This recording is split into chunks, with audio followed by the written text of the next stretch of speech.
Pero kining gugma nga para sa Dios makaigsunan, dako kayo ni nga kalainan. Kay usay ang tawo makaigsunan, naatay mga pagbati ba nga usay ug sila papaling-paling. Karon murag tinud-anay ugma murag magdi na pod. Kauban ra na sa gistorya ba nga moadtog simbahan may lalang puno makuan-kuan og sungay. So dili pwedeng makuan-kuan lang, kuha yun ang sungay. Bunlutan yun na, no? So ang but pasabot diya nga dunay seryoso nga pagdangop na to sa Ginoo, no?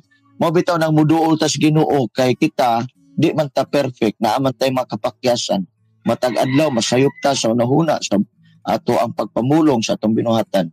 So matag adlaw muduol ta sa Ginoo pag mata pa lang gali nimo, Lord, salamat kay sa kinabuhi. Matag adlaw pili ayon ang pagduol sa Dios. Kay usa na sa dako nga indikasyon nga nahigugma kas Ginoo